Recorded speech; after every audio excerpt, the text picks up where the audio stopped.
26 November 2008 ही मुंबईसाठी काळ रात्र होती। समुद्रामार्गे मुंबईत शिरलेल्या 10 दहशतवाद्यांनी मुंबईतील महत्त्वाचे railway stations, hotels, cafe, hospital अशा अनेक जागांवर बॉम्बस्फोट घडवले होते। तब्बल 3 दिवसांनी मुंबईत सुरू असलेला हा रक्तरंजित खेळ संपला। तोपर्यंत या नरसंहारामध्ये एकूण 174 लोकांचा मृत्यू आणि 300हून अधिक लोक जखमी झाले होते।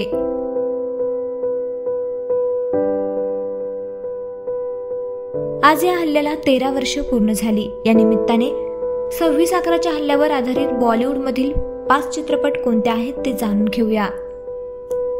द अटॅक ऑफ 26/11 मुंबईच्या दहशतवादी हल्ल्यावर बनलेला हा पहिला चित्रपट असून अभिनेते नाना पाटेकर यांनी यामध्ये मुंबई पोलीस जॉईंट कमिशनरची भूमिका निभावली होती।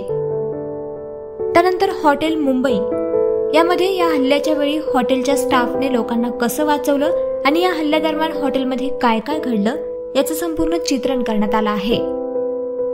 ताजमहल हा चित्रपट मुंबईतील पोलीस, सुरक्षा रक्षक आणि ताज हॉटेलमधील कर्मचाऱ्यांवर आधारित आहे। तसेच फॅन्टम या चित्रपटातून मुंबईतील 26/11च्या हल्ल्यातील मास्टरमाइंड हाफिज सईदची कहाणी दाखवण्यात आली आहे।